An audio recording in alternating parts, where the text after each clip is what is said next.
So let me introduce myself before we get started. My name is Bailey Parker, and I am the Communications Director here at the South Carolina Department of Consumer Affairs. I've been here for 5 years now, and we are going to be talking about the South Carolina Department of Consumer Affairs Identity Theft Unit 10-year anniversary report.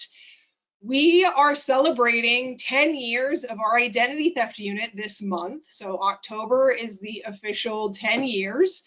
We're coming up on 10 years of the Identity Theft Unit. A lot of people, even though it's been 10 years, we're still getting information out to consumers in South Carolina that our Identity Theft Unit exists and that you can call and report identity theft to us and scams. I always have to do this. I'm not an attorney. You don't want legal advice from me. This presentation is not meant to serve as a substitute for reading the various laws discussed. I don't think we're going to talk about any laws today, or seeking legal counsel or otherwise requesting department guidance or interpretations of the law we administer or enforce. The presentation merely serves as an introduction and overview of the topic. So this is where we're headed today. I'm going to give you a quick SCDCA intro, but mostly I'm going to focus on the Identity Theft Unit and what the Identity Theft Unit does. Then we're going to talk about the numbers. We're going to talk about Identity Theft Unit numbers and then scam numbers. So the Identity Theft Unit does obviously take those identity theft reports, but we also take scam reports. So I've divided those out into 2 sections. And if we have time, we'll go over the top tips of keeping your identity information safe and then some free resources. So mostly people know us for being able to file a complaint against a business, but then we get into the Identity Theft Unit. What I want to show you on our website, we have all of our resources online. So I want to show you our website real quick. This is our identity theft page on our website. Hopefully you're seeing that. Let me know if you're not for whatever reason. Excuse me. So if you go to consumer.sc.gov, you'll just hover over this identity theft and scams, and it'll bring down a little bar here. And if you click on identity theft, this is the page you'll get to. So when we're talking about the Identity Theft Unit, we're usually talking about reporting identity theft, but you also can report scams. So you would report those things separately. Now, we always have to clarify to people that you can be the victim of a scam. It doesn't mean you're necessarily the victim of identity theft. But oftentimes scams can lead to identity theft. So just keep that in mind. Just because you've been scammed doesn't automatically mean you're an identity theft victim. But you always want to make sure you're keeping tabs on things, looking at your credit report. I'll tell you how to do that a little bit later in case you don't know. So if you're looking at our website, you can actually report online. We're trying to make this a little bit easier now. We're in the process of doing an online fillable form versus a PDF. But right now you have a PDF form that you'd fill out. We just ask for your basic information and then your preferred contact method, because we do need to reach out to you to talk to you about this, and then goes through the different types of identity theft, and then background information about your identity theft situation. And then it gives you a place to describe your situation. So this is what our identity theft intake form looks like. Again, as I explained, we're in the process of making this an online fillable form. When I say that, we have a couple of other forms that are online fillable that are super easy to do, like our request a presentation form. As I click through this, my face just keeps getting brighter and brighter. So this is our request a presentation form. You can fill it all out right here, and you don't have to save a PDF or anything. We're currently in the process of making our identity theft and scam forms into this. So it'll be a lot easier in just a couple of months to fill these out online. So we're very excited for that to be done. Hopefully that will be easier and more people will be willing to report, because we see that oftentimes people don't want to fill out the PDF. So this is what the form looks like. When it comes to scams, this is our scam page.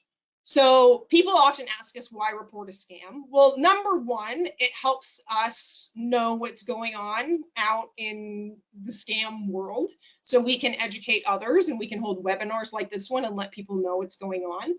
But also it helps us help you keep your information safe. So again, right here, it's in PDF form right now, but won't be soon. So kind of the same type of form. You got an area, it's a little bit shorter than the identity theft form just because identity theft requires more information. But this one is similar types of information. We will reach out to you to talk to you, and you'll get an actual human being on the phone to call you. Some background on the Identity Theft Unit. We were created 10 years ago after the South Carolina Department of Revenue breach that happened, and millions of people were affected. And we were given money by the state we were already involved in identity theft laws and security breach information and handling a lot of that information. So we were given money to form the Identity Theft Unit. And so that happened officially in October of 2013. Since then, we've been doing presentations across the entire state for free. We've been developing new programs, and we've been developing publications. We have dozens and dozens and dozens of publications for free that you can use. So on our website, we have these things we call step-by-steps. So if you have a specific type of identity theft that you're suffering from, or you've been affected by, there is a step-by-step for bankruptcy specifically, benefits fraud. There's one for that, and they're interactive PDFs. We have thought of a lot of different things, and then even just educational materials here. So we've tried to think of as much as we could to help consumers in South Carolina. So that's a little background on the Identity Theft Unit. And again, everything is free. We even have some publications that you can order on our website. So you would just do that by going to the homepage, and it's just order free publications. And you would choose the ones that you would want to order. Let's get back to the presentation, and let's get into the information that we came here for about the report. Let me switch my screen. Okay. Well, first, I want to define identity theft for us because, as I mentioned before, some people get confused about what identity theft is versus like a scam. They think because I've been scammed, oh, I must be a victim of identity theft. No, not necessarily. So what is identity theft? Identity theft is when somebody uses your personal or financial information without your permission. So you may get a call on the phone and they may ask for your personal information, and say you give it to them unknowingly that they aren't the business that they say they are. If they don't use that information without your permission, then technically you're not a victim of identity theft. If they use that information to buy things with credit cards, debit cards, financial information, so they get new credit cards, they get loans in your name, they open up cell phones, electricity accounts, gas accounts. Honestly, identity thieves can do anything with your information that you can. So they can even steal your tax refunds. I've heard before people say, oh, I'd love it if somebody did my taxes for me. No. You don't want somebody doing your taxes for you because they're going to do them incorrectly, and then the IRS is going to end up coming for you once they see that they're done incorrectly. And then they can also use your health insurance to get medical care, or use your information to apply for medical insurance and pretend to be you if they are arrested. So how does it happen? Unfortunately, the majority of the time, we are the ones that give over our information. We don't do it on purpose, of course, but we unknowingly give over our information either in an online form that we thought was trustworthy, or over the phone, or maybe we clicked a link we shouldn't have. We thought it was the business calling us asking for verification, but it actually wasn't. So a lot of times it's us that gives over the information. Then security breaches is probably the second most common way. Unfortunately, we can't, us as consumers, we can't control security breaches. Lost or stolen wallets is a classic one. Theft by family or friends is bolded and italicized for a reason. A lot of identity theft, unfortunately, happens from people who are close to us. They take advantage of that trusting relationship, so they end up using our information when they've fallen on hard times. And then dumpster diving for pre-approval offers and stolen mail kind of go hand in hand. So dumpster diving, we get those pre-approvals and we don't shred them or we don't properly dispose of them. And so we just throw them away. And then people go dumpster diving and then they open up that credit card, the pre-approval, for themselves. Or they see that pre-approval in your mailbox and then they just steal that for themselves and open it up. So let's get into the actual reports now that we know exactly what identity theft is. Now we are covering an almost entirely 10-year period of time. So as I said, it was October of 2013. This data goes until June of 2023. So obviously it's October of 2013 now, 2023 now, but we cut it off at the end of the fiscal year. End of the fiscal year for us is June of 2023. So to get the most complete data. So this is the number of identity theft reports, not scam reports, but identity theft reports that we had over the 10 years. The way I've broken this out is by year, but also we had a total number of reports in South Carolina to us over the 10 years of 3,671. When I'm looking at these numbers, you might think, well, that's not too bad, but think of it this way. Not everybody reports because one, they don't know who to report to. And two, they don't know they've been a victim in the first place. So this number is easily well above this. So just know that even though these are the numbers that have been reported to us, this isn't the exact number of identity theft happenings in South Carolina. These are just the reports that have come to us.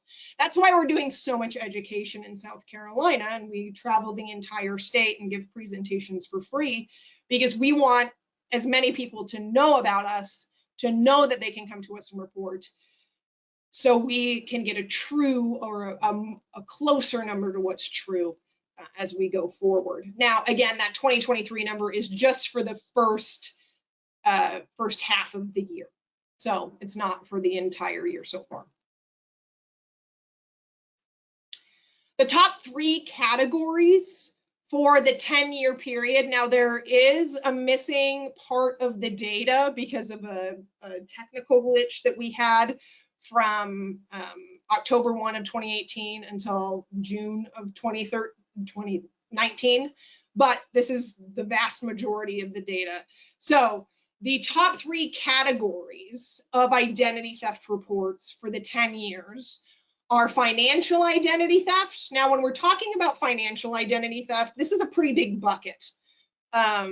We're talking about, it's usually credit card identity theft.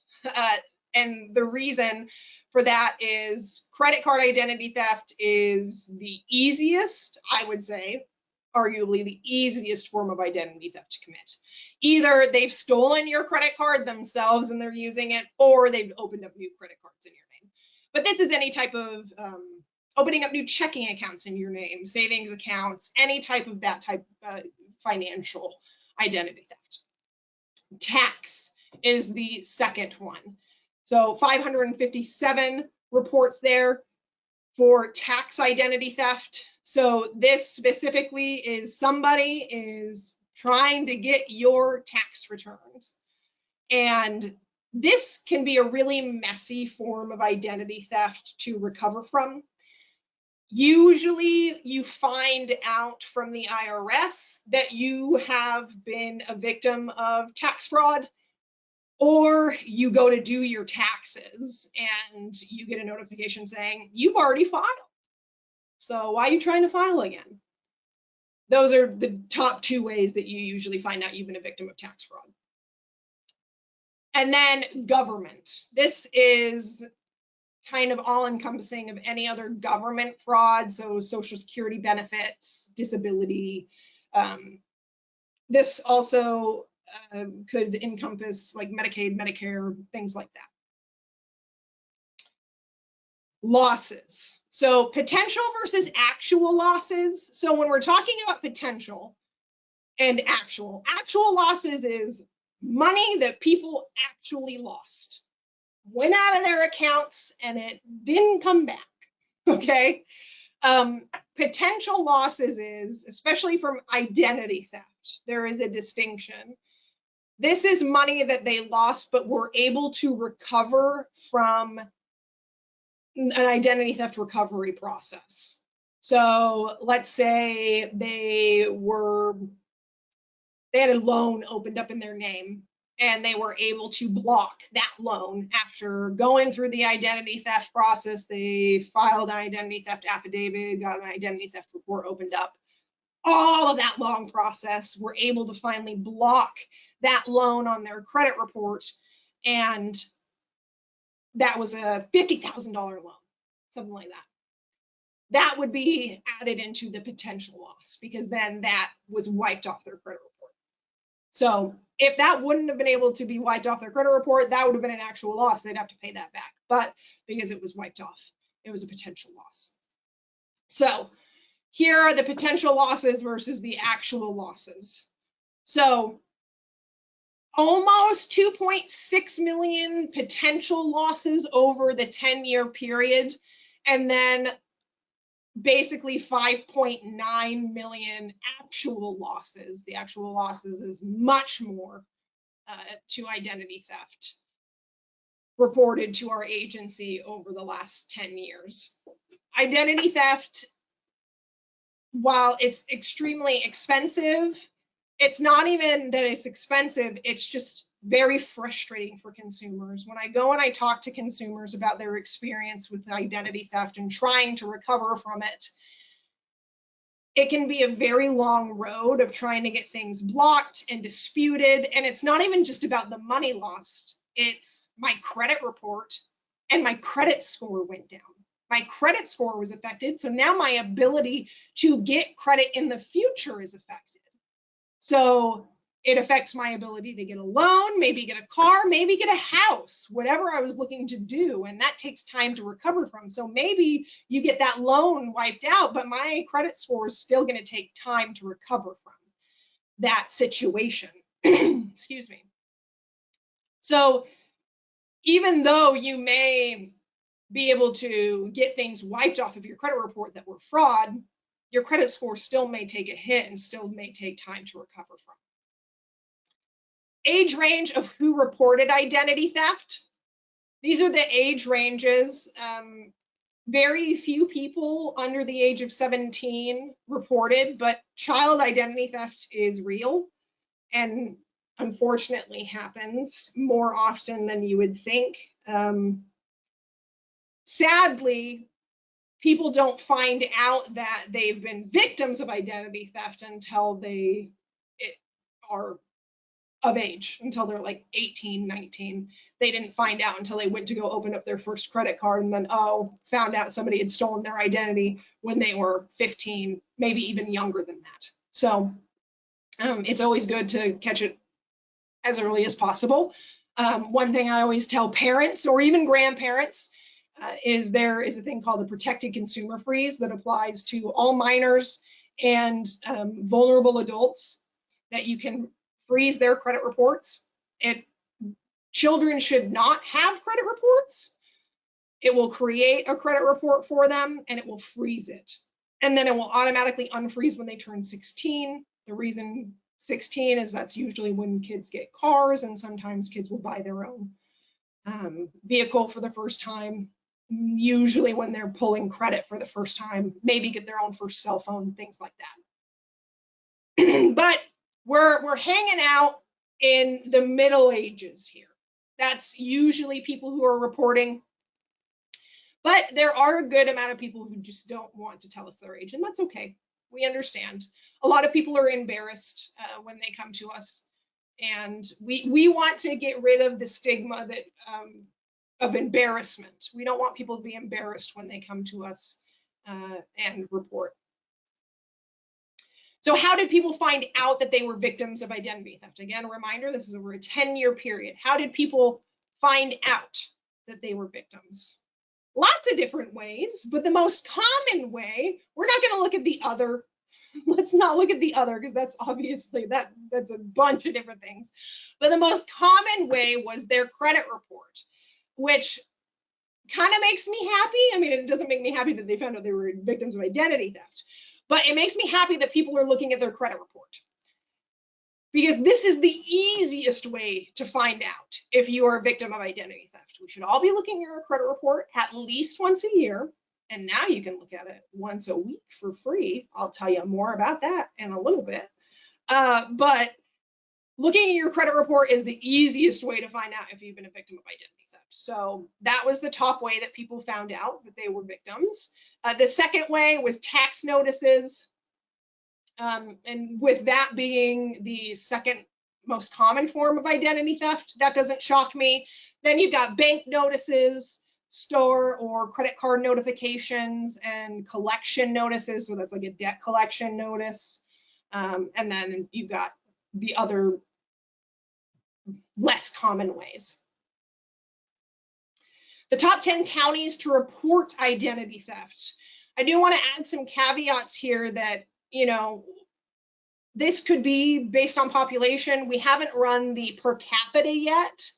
I'm going to do that for the actual report, but this could be based on population or just more people knowing about us in these counties, because I will say we go to Greenville to do presentations a lot, and we're based in Richland. Our office is based in Richland County. And those are some heavily populated areas. So maybe it's just because we're more known about in those areas. There's more people in those areas. But Greenville is sitting at number 1 with 354 reports. Richland, number 2, very short behind, 348. Then Charleston, 285. Lexington, 201. And then Spartanburg, 194. And then it drops off from there. We are gonna, in the actual report itself, gonna be doing the per capita. So that'll be interesting to see, depending on the population per 1,000, what those reports actually look like, because it'll be interesting to see for Anderson and Pickens, what those numbers will actually look like. But yeah, I mean, the populations in these counties are much higher. So, I mean, you would guess that there would be more identity thefts happening in those areas because there's more people, and more people know about us in Richland because we're here probably. Going on to scams. So these are the number of scam reports, again, from October of 2013 to June of 2023.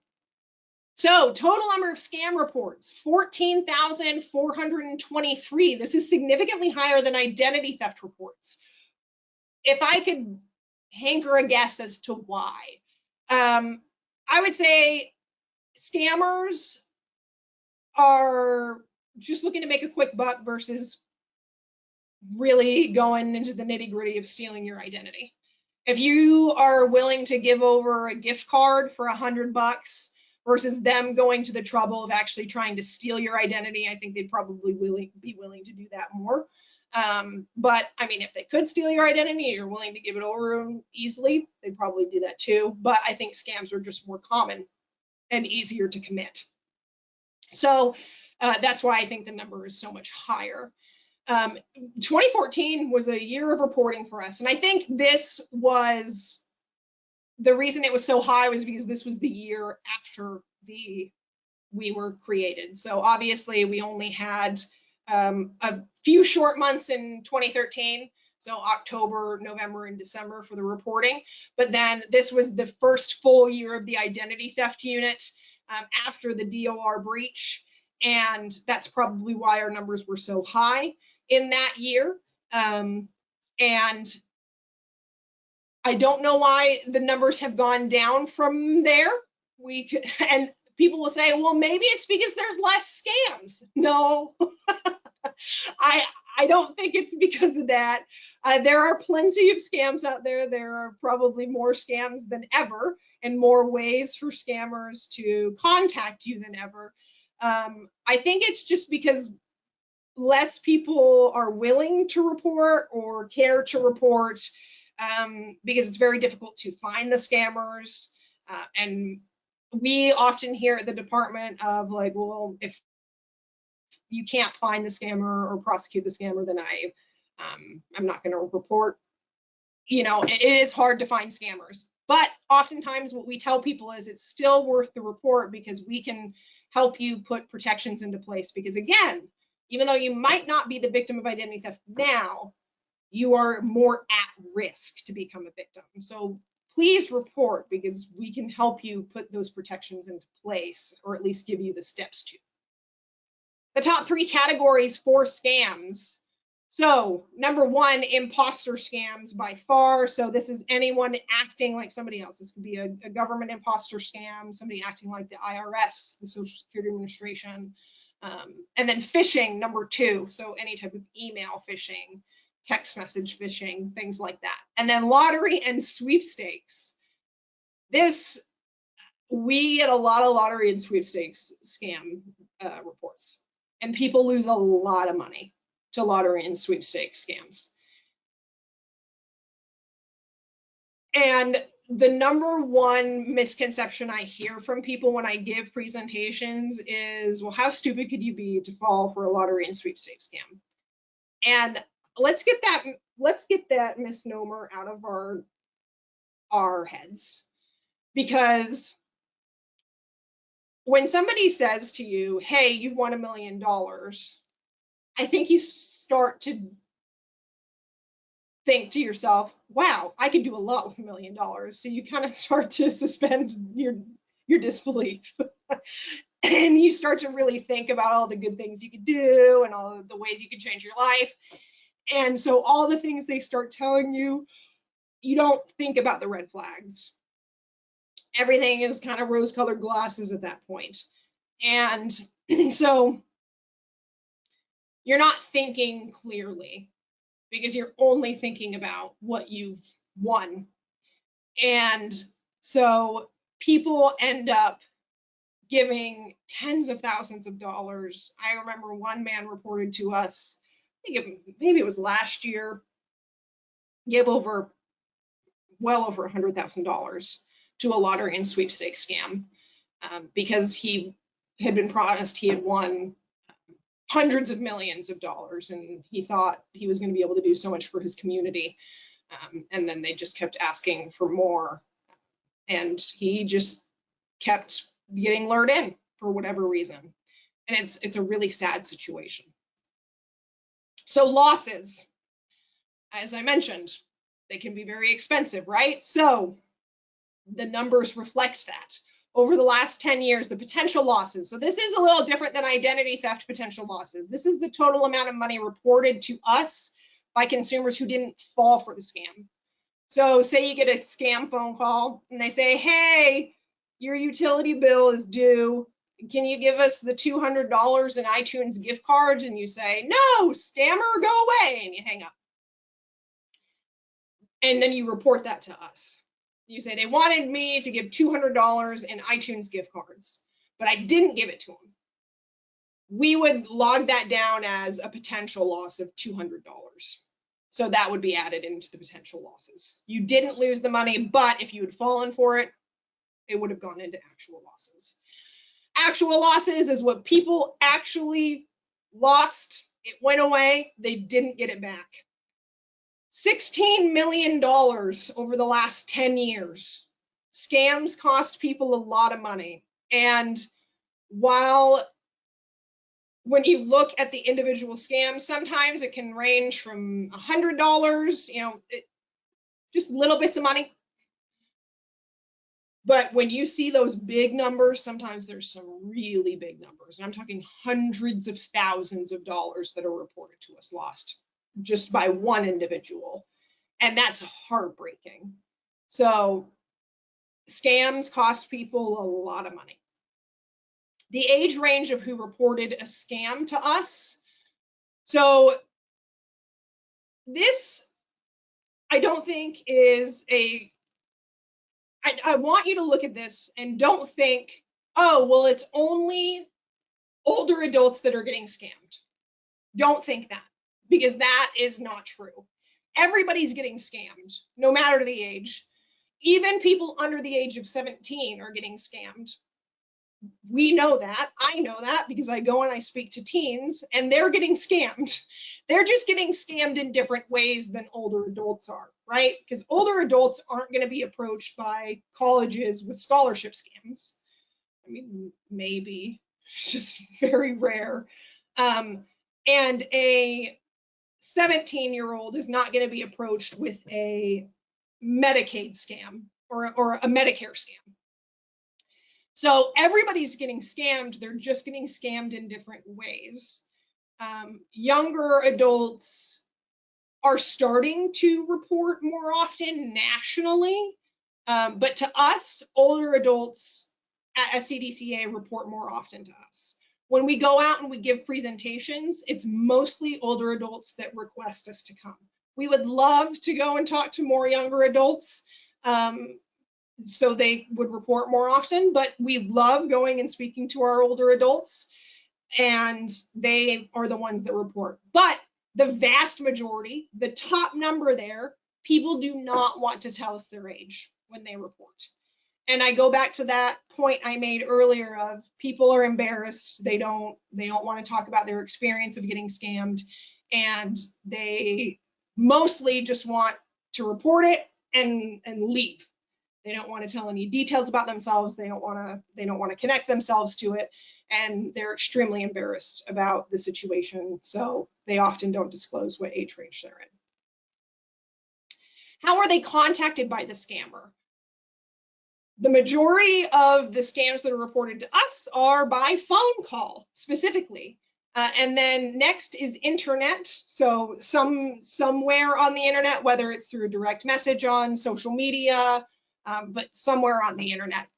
And then through email. So internet is different than email.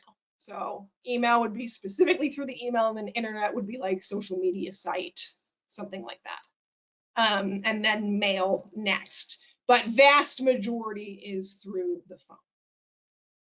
I do want to point out 3 people reported through fax, which I found fascinating. Absolutely fascinating. Top 10 counties to report scams. Number 1, Richland, which is like way above everybody else. 728. Again, going back to maybe it's because we're located here in Richland, so more people know about us. I'll be interested to see the per capita data as we put that in. And then Spartanburg, 527, Lexington, 343, Horry County at 320, and then Charleston, very close with 319.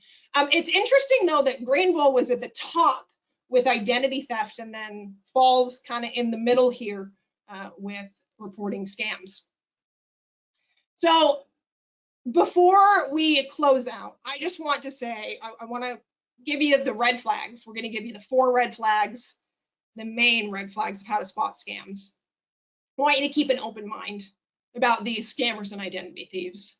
Any way that they can get your information or money, they're going to do it. Doesn't matter if it's by phone, mail, text messages, emails, fake websites, or in person.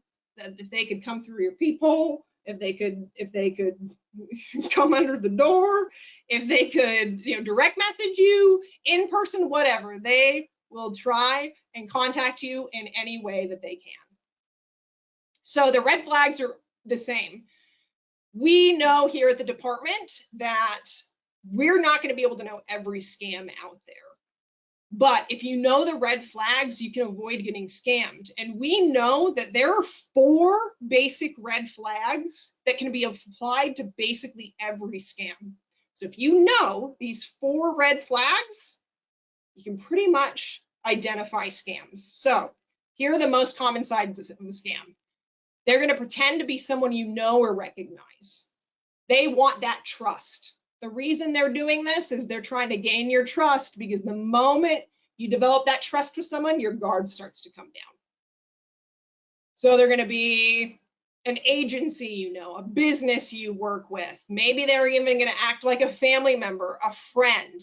They're going to contact you in any way, doesn't matter which way, but they're just going to act like somebody you know or recognize. Maybe it's a charity you work with or a charity you recognize that's really well known. Maybe it's a government agency, the IRS, the Social Security Administration. Any type of recognizable name they're going to use, because you're going to have some type of knowledge and association connected there. There's a problem you need to fix or a prize you have to collect. The problem you have to fix for them is money, usually, or you have to give over information. Or the prize, you won! Now you just have to give over money for shipping and handling, or you have to give over your information. That's usually the key. You have to give over money or information, or sometimes both. So you have to fix something for them. You have to fix the problem or collect a prize by giving over money and information. They pressure you to act immediately. The reason scammers are pressuring you is because one of 2 reasons. One, I don't know why I went straight to 2. One is because they don't want you to think. Because the more time you have to think, the more you're going to have time to realize it's a scam. And then 2 is because they don't want you to go talk to someone. Because if you have time to go talk to somebody about the situation, they know that you're going to realize it's a scam. And they're just impatient. They want to move on to the next person so they can scam them. And then this one, I think, is the biggest red flag, in my opinion. They tell you to pay in a specific way. No legitimate business is going to demand that you pay in a specific way. And when I say a specific way, it's unusual forms of payment. So cryptocurrency, wire transfer, gift card, prepaid debit cards, that type of unusual form of payment. It would be weird if you went to Walmart to buy groceries and then all of a sudden they were like, oh, sorry, Wednesdays are cryptocurrency day. You can only pay with crypto. There would be an uproar, like an uprising if that happened. No legitimate business is going to force you to pay in specific ways. They will give you options. Credit card's always going to be an option. No legitimate business is going to do this. If somebody says you have to pay by gift card or have to pay by cryptocurrency, run the other way. Please just don't answer the phone. If your phone is ringing and you don't recognize the number, you don't pick it up, even if it's an area code you recognize. I always have a hard time convincing people of this, but the more you answer your phone, the more robocalls you're going to get. The number one question I get is, Bailey, how do I get my phone to stop ringing with all these robocalls? You don't answer. That's the answer to your question. The reason you're getting more phone calls is because you keep answering. And that tells the robocaller this is an active line. They answer, they say hello. Checkbox, I'm selling this number to another robocaller on the active robocaller list. Stop answering the phone. Block the numbers as they come in, but just don't answer. Even if you have a voicemail, it's fine, but just don't answer the phone call. Don't give over any personal information, any financial information to a cold caller or a cold contact, a request that you didn't expect. Legitimate businesses don't do this. Your banks don't just call out of the blue and be like, hey, what's your social security number? What's your account number? They don't do this. Don't fall for the high pressure tactics. Anybody who pressures you to make a decision, even legitimate like salespeople, you don't want to deal with that person. Don't do it. And again, know the forms of payment scammers like to use. It's the gift cards, the cryptocurrency, and the wire transfers, even sometimes those Cash Apps, Venmos, Zelle. They love those because it's like cash. Once it's gone, it's gone. And the last one, stop and talk to somebody you trust. Before you do anything, tell a friend, tell a family member, and they will be able to give you like a second opinion, and just they'll probably be able to tell you, yeah, no, that doesn't sound right. I was telling you about the free credit reports. Please check your credit report at least once a year. Go to annualcreditreport.com. It's the only place authorized by federal law to not save your information or sell your information. You can also call them, but then that means they're going to mail your credit report to your house, which I don't know. If you feel more comfortable with that, that's fine. But you can also do it on the internet. They are going to ask for your social security number. That's how they match you with your credit report. So just be aware of that. They just changed this. I don't know how many weeks ago, but it just changed. You can now get one free credit report from each of the credit reporting agencies every week forever. That's what they're claiming. Forever. It's indefinite. So you can do this. I don't think you need to do it every week, but you could if you wanted to. It doesn't contain your credit score because credit reports and credit scores are different. Please, this is how you find out if you're a victim of identity theft. Look at it. It's totally worth it. And just to make sure that there are no errors. Oh no, what happened? Oh, okay, here we go. Sorry. And if you think you've been a victim, please call us. That's what our identity theft unit is here for. We have entire publications geared towards victims of identity theft and victims of scams, of how you can stop the damage, what steps you need to take, and how to place security freezes, fraud alerts, blocking, disputing, all of that. We have real human beings that answer the phone who are doing fantastic work answering your questions. So please call us. That's what we're here for. Okay. There are some questions that have popped up. So let me get to those questions.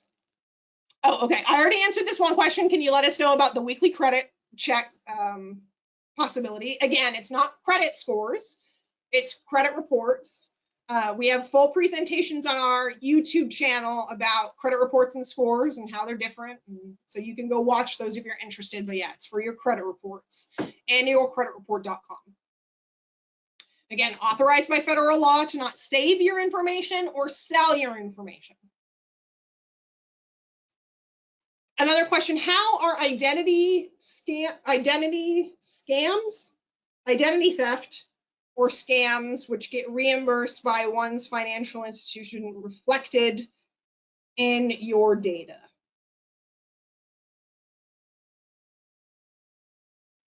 So this,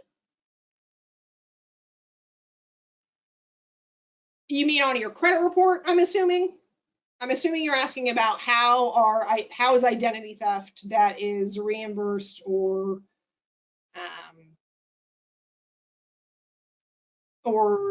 like a fraudulent charge on your credit card. How is that reflected on your credit report? I'm assuming that's your question.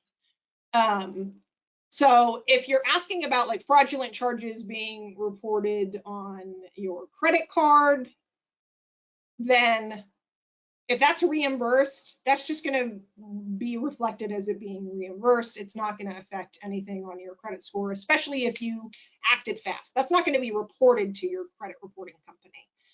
But if it was like a loan that was opened up in your name and you were a true victim of identity theft, so it ended up on your credit report, you became a victim of identity theft, you're going to have to go through the whole identity theft process. So you're going to have to file an identity theft report, file a police report, get an identity theft affidavit, and you're going to have to block that loan or credit card.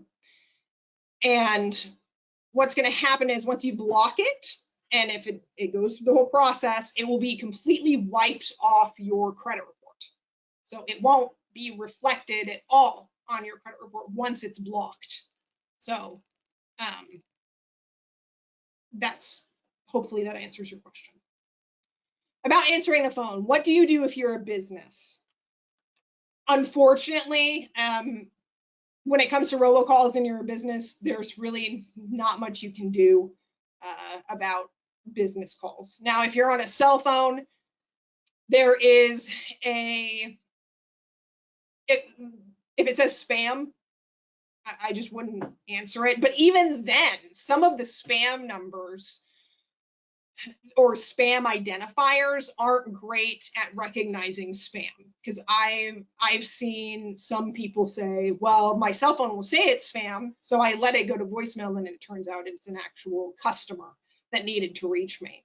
So unfortunately, I don't think there's a great answer for businesses. I think you're just going to have to keep answering the phone number. But for consumers, you just don't answer the phone if you don't recognize the phone number. And again, even if it's coming from an 803, 843, whatever other area codes are in South Carolina, let it go to voicemail. If it's somebody who needs to talk to you, then they'll leave a voicemail. That was the last question.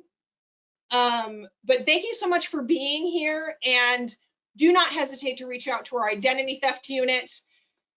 The contact information at the bottom, you can go to consumer.sc.gov, or you can call the number, or you can just call me if you have more questions. And I hope that you learned something today. Oh, another question came in. If you need to leave, you can. I'll answer this question because this is an easy answer. Does SCDCA do any investigation into the counties with high scam and identity theft numbers?